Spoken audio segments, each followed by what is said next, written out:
Arnab Goswami ji, Republic media network के सभी साथी, देश विदेश में रिपब्लिक टीवी के सभी दर्शक, देवी और सज्जनों, अपनी बात बताने से पहले बचपन में एक चुटकुला हम सुनते थे, वो जरा बताना चाहता हूं। एक प्रोफेसर थे और उनकी बेटी ने आत्महत्या की, तो एक चिट छोड़ करके गई कि मैं जिंदगी में थक गई हूं, मैं जीना नहीं चाहती हूं, तो मैं कांकरिया तालाब में कूद करके मर जाऊंगी। अब सुबह देखा बेटी घर में नहीं है, तो बिस्तर में चिट्ठी मिली, तो पिताजी को बड़ा गुस्सा आया। बोले, मैं प्रोफेसर, इतने साल मैंने मेहनत की, अभी भी बोले कांकरिया स्पेलिंग गलत लिख के जाती है।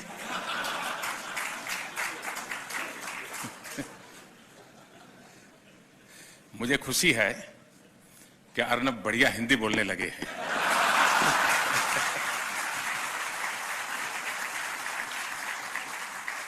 उन्होंने क्या बोला वो तो मैंने सुना नहीं, लेकिन हिंदी ठीक है कि नहीं वो बराबर ध्यान से सुन रहा था। और शायद मुंबई में रहने के कारण आप हिंदी बराबर सीख लिए। साथियों, आप सबके बीच आना स्वाभाविक है कि आनंद होता है। अगले महीने रिपब्लिक टीवी के 6 साल पूरे हो रहे हैं। मैं आपको बधाई दूंगा। आपने नेशन फर्स्ट के अपने मिशन को डिगने नहीं दिया।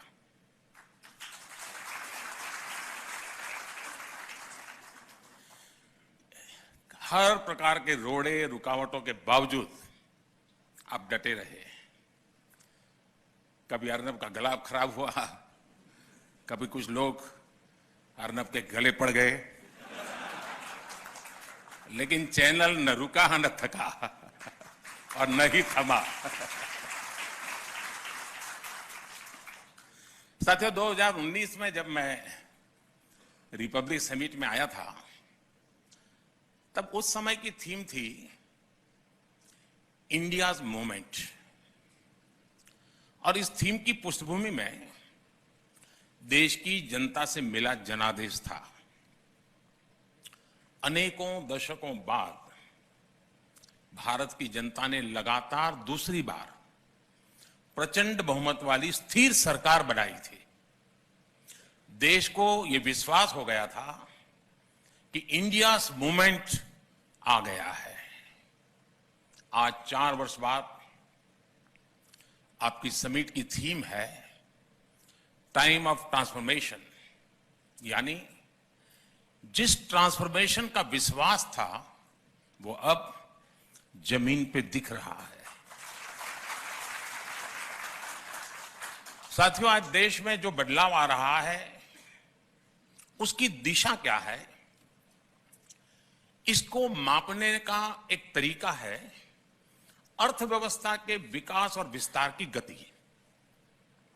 भारत को $1 ट्रिलियन की अर्थव्यवस्था बनने में लगभग 60 साल लगे, 60 इयर्स।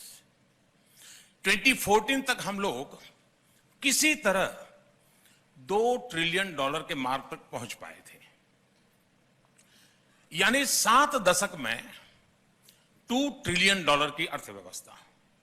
लेकिन आज हमारी सरकार के 9 वर्ष बाद भारत आज लगभग $3.5 ट्रिलियन इकोनॉमी वाला देश है। बीते 9 वर्षों में हमने 10वें नंबर की अर्थव्यवस्था से 5वें नंबर तक की लंबी छलांग लगाई,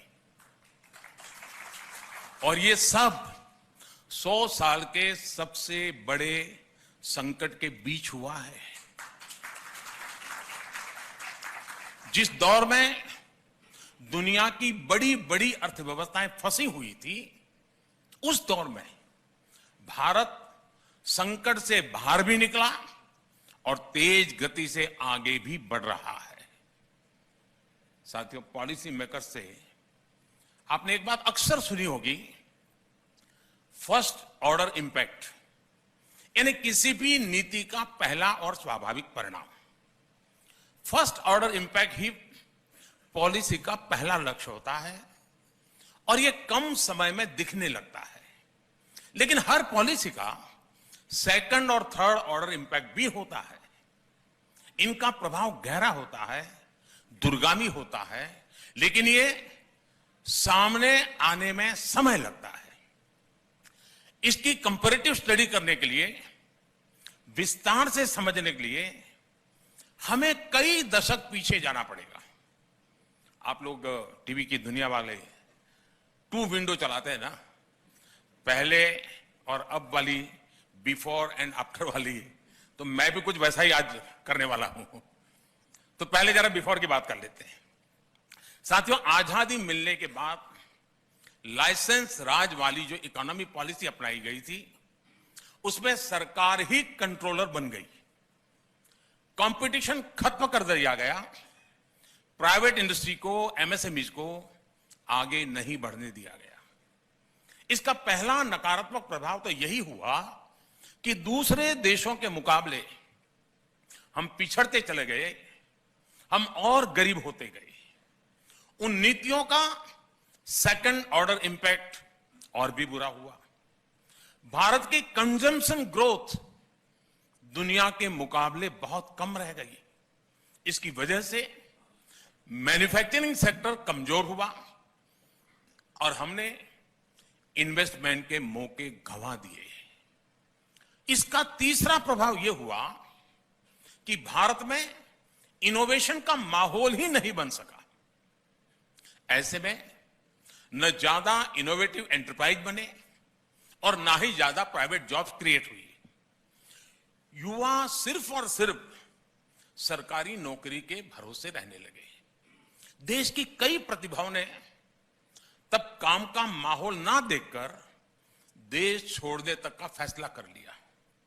ये सब उन्हीं सरकारी नीतियों का थर्ड ऑर्डर इंपैक्ट था। उन नीतियों के इंपैक्ट ने देश के इनोवेशन, हार्डवर्क और एंटरप्राइज की क्षमता को कुचल दिया। साथियों, अब जो मैं बताने जा रहा हूं वो जानकर रिपब्लिक टीवी के दर्शकों को भी जरूर अच्छा लगेगा।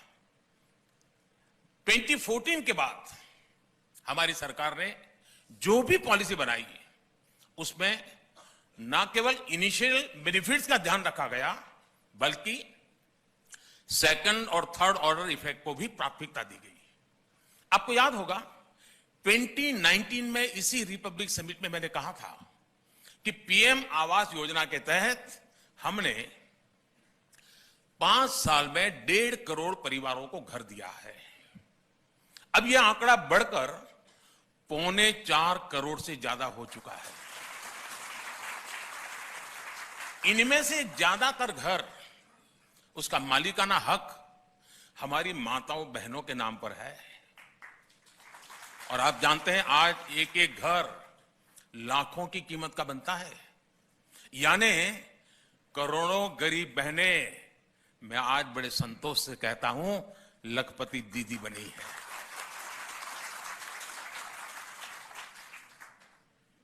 शायद इससे बड़ा कोई रक्षाबंधन नहीं हो सकता है। यह हुआ पहला इंपैक्ट। इसका दूसरा परिणाम यह सामने आया कि इस योजना से गांव गांव में रोजगार के लाखों अवसर तैयार हुए। और आप जानते हैं कि जब किसी के पास अपना घर होता है, पक्का घर होता है, तो उसका आत्मविश्वास कितना बढ़ जाता है, उसकी रिस्क टेकिंग कैपेसिटी कितनी बढ़ जाती है, उसके सपने आसमान को छूने लग जाते हैं। पीएम आवास योजना ने देश के गरीब का आत्मविश्वास नई ऊंचाई पर पहुंचाया। साथियों, कुछ दिन पहले ही मुद्रा योजना के 8 वर्ष पूरे हुए हैं। ये योजना माइक्रो और स्मॉल एंटरप्रेन्योर्स को फाइनेंशियल सपोर्ट देने के लिए शुरू की गई थी। मुद्रा योजना के तहत 40 करोड़ से अधिक लोन बांटे गए, जिनमें करीब 70% महिलाएं हैं। इस योजना का पहला प्रभाव तो स्वरोजगार में बढ़ोतरी के रूप में हमारे सामने है। मुद्रा योजना हो, महिलाओं के जनधन अकाउंट खुलना हो या फिर सेल्फ हेल्प ग्रुप को प्रोत्साहन, आज इन योजनाओं से देश में एक बड़ा सामाजिक बदलाव होते हुए हम देख सकते हैं। इन योजनाओं ने आज परिवार के डिसीजन मेकिंग प्रोसेस में महिलाओं की मजबूत भूमिका स्थापित कर दी है। अब ज्यादा से ज्यादा महिलाएं जॉब क्रिएटर की भूमिका में आ रही है, देश की बढ़ती हुई अर्थव्यवस्था को मजबूती दे रही है। साथियों, पीएम स्वामित्व योजना में भी आप फर्स्ट, सेकंड और थर्ड ऑर्डर इंपैक्ट अलग अलग देख सकते हैं। इसके तहत लेटेस्ट टेक्नोलॉजी का उपयोग करके गरीबों को प्रॉपर्टी कार्ड दिए गए, जिससे उन्हें संपत्ति की सुरक्षा का भरोसा मिला। इस योजना का एक और असर ड्रोन सेक्टर पर देखा जा सकता है, जिसमें मांग और विस्तार की संभावनाएं लगातार बढ़ रही है। पीएम स्वामित्व योजना को शुरू करने करीब करीब 2-2.5 साल हुए हैं, बहुत समय नहीं हुआ है, लेकिन इसका भी सोशल इंपैक्ट दिखने लगा है। संपत्ति कार्ड मिलने पर आपसी विवाद की आशंका कम हो गई है। इससे हमारी पुलिस और न्यायिक व्यवस्था पर लगातार बढ़ रहा दबाव कम हो रहा है। इसके साथ ही गांव में जिस प्रॉपर्टी के कागज मिल गए हैं, उन्हें अब बैंकों से मदद मिलना और भी आसान हो गया है। गांव की इन प्रॉपर्टीज की कीमत भी बढ़ गई है। साथियों, फर्स्ट ऑर्डर, सेकंड ऑर्डर और थर्ड ऑर्डर इंपैक्ट के मेरे पास इतनी केस स्टडीज है कि आपका run down he out of order हो जाएगा। बहुत सारा समय इसी में निकल जाएगा। डीबीटी हो, बिजली, पानी, टॉयलेट जैसी सुविधाएं गरीब व्यक्ति तक पहुंचाने की योजनाएं हो, इन सभी ने ग्राउंड लेवल पर एक क्रांति ला दी है। इन योजनाओं ने देश के गरीब से गरीब व्यक्ति को भी सम्मान और सुरक्षा के भाव से भर दिया है। देश में गरीब को पहली बार सिक्योरिटी भी मिली है, डिग्निटी भी मिली है। जिन्हें दशकों तक यही एहसास दिलाया गया था कि वो देश के विकास पर बोझ है, वो आज देश के विकास को गति दे रहे हैं। जब सरकार ये योजनाएं शुरू कर रही थी तो कुछ लोग हमारा मजाक उड़ाया करते थे, लेकिन आज इन्हीं योजनाओं ने भारत के तेज विकास को गति दी है। ये योजनाएं विकसित भारत के निर्माण का आधार बन रही है। साथियों, बीते 9 वर्षों से गरीब, दलित, वंचित, पिछड़ा, आदिवासी, सामान्य वर्ग, मध्यम वर्ग, हर कोई अपने जीवन में स्पष्ट बदलाव अनुभव रहा है। आज देश में बहुत सिस्टमेटिक अप्रोच के साथ काम हो रहा है।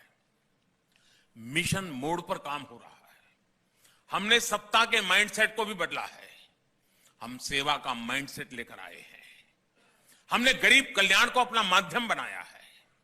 हमने तुष्टीकरण नहीं, संतुष्टीकरण को अपना आधार बनाया है।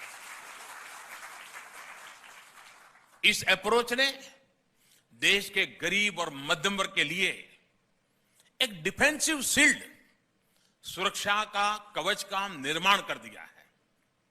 इस सुरक्षा कवच ने देश के गरीब को और गरीब होने से रोक दिया है। आप में से बहुत कम लोगों को पता होगा कि आयुष्मान योजना ने देश के गरीबों के 80,000 करोड़ रुपए खर्च होने से बचाए हैं। जो गरीब के जेब से जाने वाला था, अगर यह योजना न होती तो इतने ही पैसे गरीब को अपनी जेब से खर्च करने पड़ते। सोचिए, हमने कितने ही गरीबों को और गरीब होने से बचा लिया है। संकट के समय काम आने वाली ये अकेली योजना नहीं है, बल्कि सस्ती दवाइयां, मुफ्त टीकाकरण, मुफ्त dialysis, accident insurance, life insurance की सुविधा भी पहली बार करोड़ों परिवारों को मिली है। पीएम गरीब कल्याण अन्न योजना देश की एक बहुत बड़ी आबादी के लिए एक और प्रोटेक्टिव शील्ड है। इस योजना ने कोरोना के संकट काल में किसी गरीब को भूखे नहीं सोने दिया।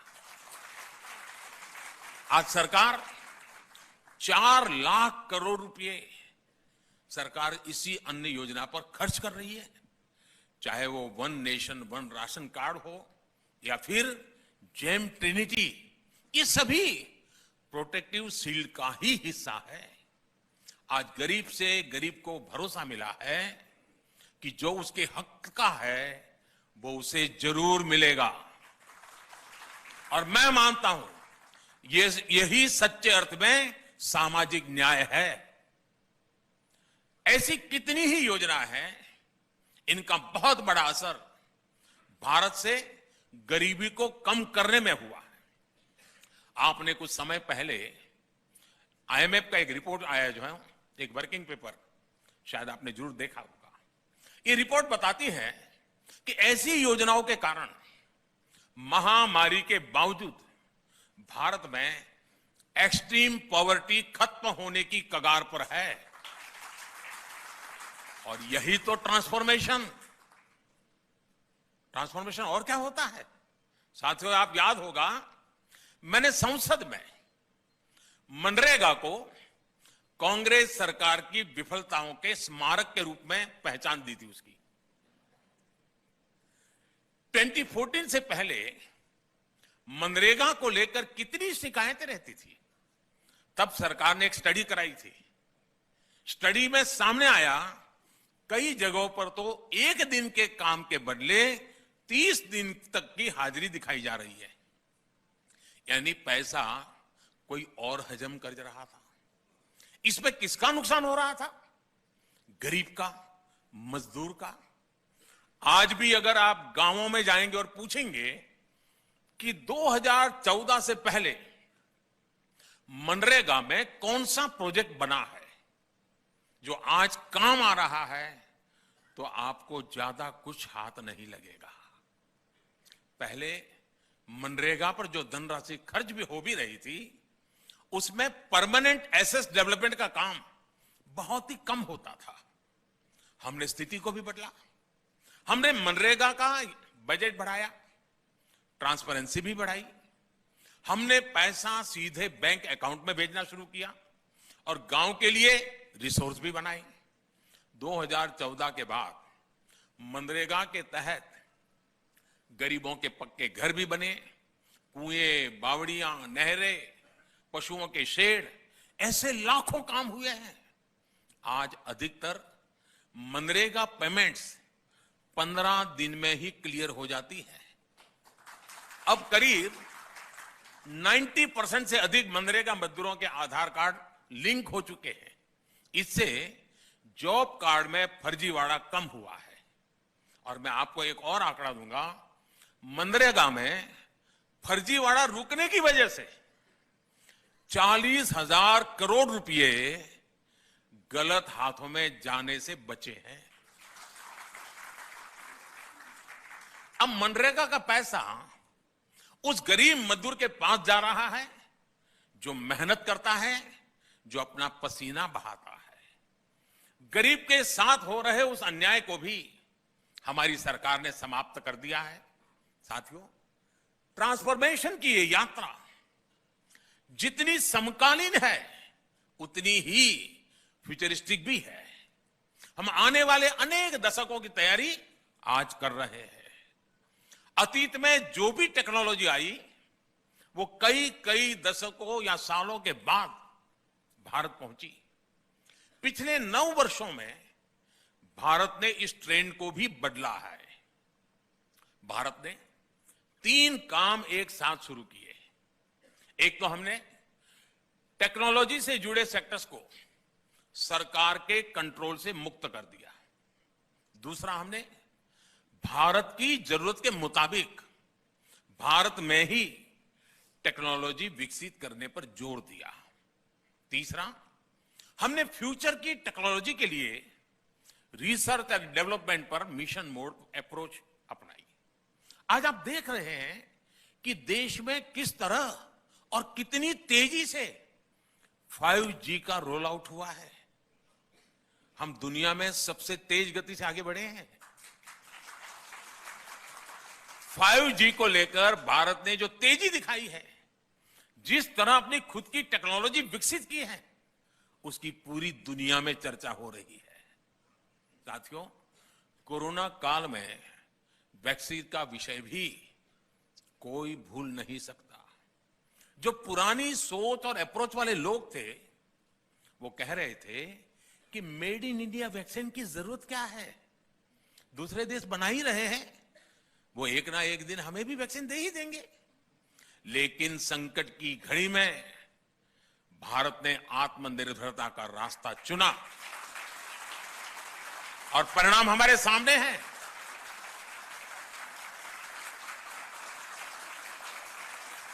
और साथियों, आप कल्पना करो, जिस बात को लेकर के आपको इतनी खुशी होती है, उस हालात में जब निर्णय करने की स्थिति आई होगी, आप अपने आप को उस जगह पे रखो कि दुनिया कह रही है कि वैक्सीन हमारी ले लो, लोग कह रहे हैं बिना वैक्सीन मुसीबत आ रही है, मर जाएंगे, एडिटोरियल टीवी सब भरे पड़े हैं, वैक्सीन लाओ वैक्सीन लाओ, और मोदी डट करके खड़ा है।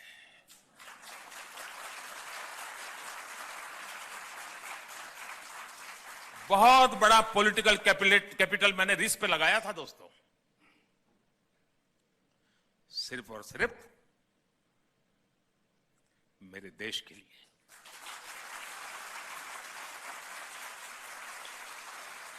वरना मैं भी, अरे खजाना है, खाली करो, है ले आओ, एक बार लगा दो, अखबार में एडवर्टाइजमेंट दे दो, काम चल जाएगा। लेकिन हमने वो रास्ता नहीं चुना दोस्तों। हमने बहुत ही कम समय में दुनिया की श्रेष्ठ और प्रभावी वैक्सीन तैयार की। हमने तेज गति से दुनिया का सबसे बड़ा, सबसे सफल वैक्सीन अभियान चलाया।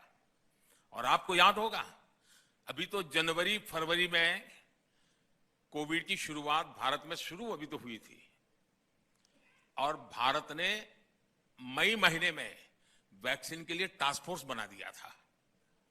इतना एडवांस में सोच करके काम किया है। और यही वो भी समय था जब कुछ लोग मेड इन इंडिया वैक्सीन को नकारने में जुटे थे।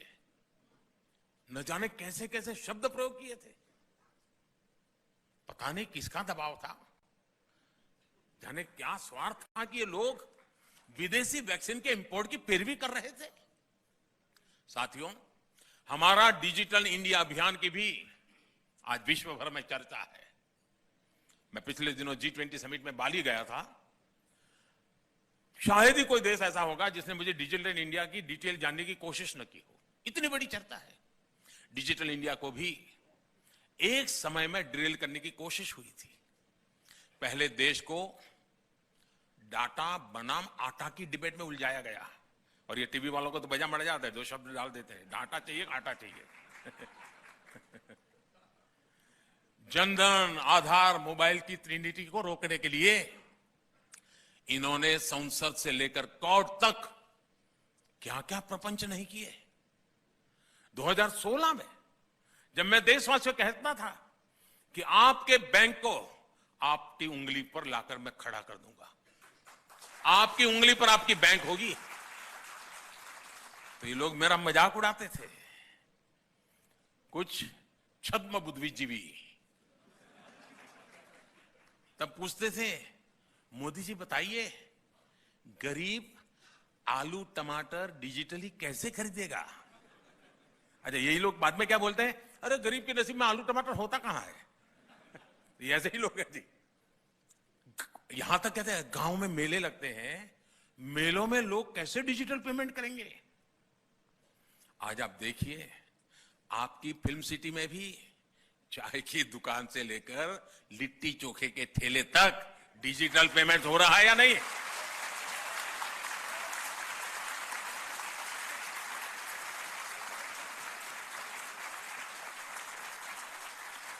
आज भारत उन देशों में है जहां डिजिटल पेमेंट्स सबसे ज्यादा हो रहा है दुनिया की तुलना में।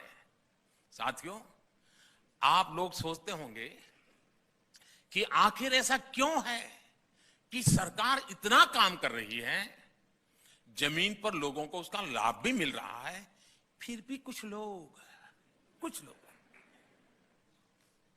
लोगों को मोदी से इतनी परेशानी क्यों है?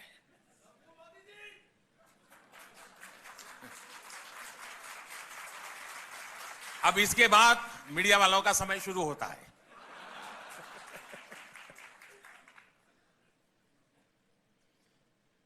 और आज इसकी वजह मैं भी रिपब्लिक टीवी के दर्शकों को बताना चाहता हूं। ये जो नाराजगी दिख रही है ना, ये जो बवाल हो रहा है, वो इसलिए है क्योंकि कुछ लोगों की काली कमाई के रास्ते मोदी ने हमेशा हमेशा के लिए बंद कर दिए।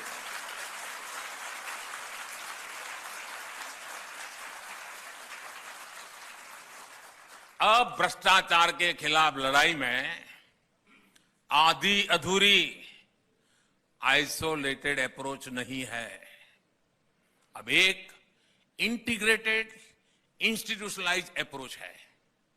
यह हमारा कमिटमेंट है।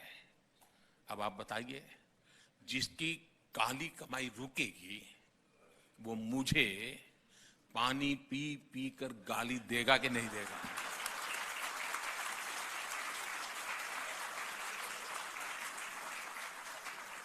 वो कलम में भी जहर भर देता है। आप ये जानकर हैरान रह जाएंगे कि जेम ट्रिनिटी, उसकी वजह से सरकारी स्कीम्स के करीब 10 करोड़, आंकड़ा कम नहीं है साहब, 10 करोड़ फर्जी लाभार्थी बाहर हो गए हैं।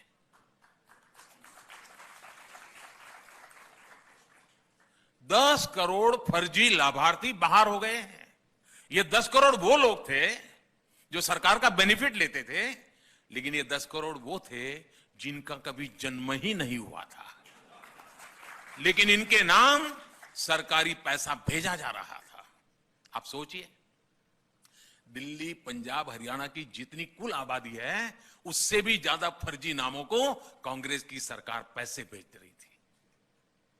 अगर ये फर्जी 10 करोड़ नाम हमारी सरकार सिस्टम से नहीं हटाती तो स्थिति बहुत भयावह हो सकती थी। इतना बड़ा काम ऐसे ही नहीं हुआ है दोस्तों। इसके लिए पहले आधार को संवैधानिक दर्जा दिया गया, 45 करोड़ से अधिक जनधन बैंक खाते मिशन मोड पर खोले गए, अभी तक 28 लाख करोड़ रुपए डीबीटी से करोड़ों लाभार्थियों तक पहुंचाए गए। डायरेक्ट बेनिफिट ट्रांसफर, कोई बिचौलिया नहीं, कोई कटकी कंपनी नहीं, कोई काली कमाई करने वाले लोग नहीं। और डीबीटी का सीधा सीधा मतलब है, डीबीटी यानी कमीशन बंद, लीकेज बंद। इस एक व्यवस्था से ही दर्जनों योजनाओं, कार्यक्रमों में ट्रांसपेरेंसी आ गई। साथियों, सरकारी खरीद भी हमारे देश में भ्रष्टाचार का एक बड़ा जरिया हुआ करती थी, लेकिन अब इसमें भी ट्रांसफॉर्मेशन आ चुका है। सरकारी खरीद अब पूरी तरह जेम यानी government e market place portal पर होती है। टैक्स से जुड़ी व्यवस्थाओं से कितनी परेशानी थी, क्या क्या परेशानी थी, इसको लेकर अखबार भरे रहते थे। हमने क्या तरीका निकाला? हमने सिस्टम को ही फेसलेस कर दिया। टैक्स अधिकारी और टैक्स पेयर का आमना सामना ही ना हो, ये व्यवस्था की। अब जो जीएसटी जैसी व्यवस्था बनी है, उससे भी काली कमाई के रास्ते बंद हुए हैं। जब ऐसे ईमानदारी से काम होता है तो कुछ लोगों को दिक्कत होनी बहुत स्वाभाविक है, और जिसको दिक्कत होगी वो कोई गली मोहल्ले के लोगों को गाली थोड़ी देगा। साथियों, इसलिए भ्रष्टाचार की ये प्रतिनिधि डिस्टर्ब है। कुछ भी करके ये देश की ईमानदार व्यवस्था को फिर से ध्वस्त कर देना चाहते हैं। साथियों, इनकी लड़ाई अगर सिर्फ एक व्यक्ति मोदी से होती तो ये बहुत पहले सफल हो जाते, लेकिन ये अपनी साजिशों में इसलिए सफल नहीं हो पा रहे हैं क्योंकि इन्हें पता ही नहीं कि ये सामान्य भारतीय के विरुद्ध लड़ रहे हैं, उनके खिलाफ खड़े हुए हैं। ये भ्रष्टाचारियों का कितना भी बड़ा गठजोड़ क्यों बना ले, सारे भ्रष्टाचारी एक ही मंच पे आ जाए, सारे परिवारवादी एक ही जगह पे आ जाए, लेकिन मोदी अपने रास्ते से लौटने वाला नहीं है।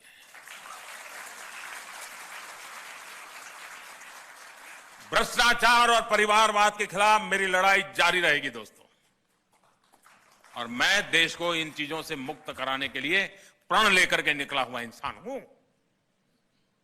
मुझे आपके आशीर्वाद चाहिए।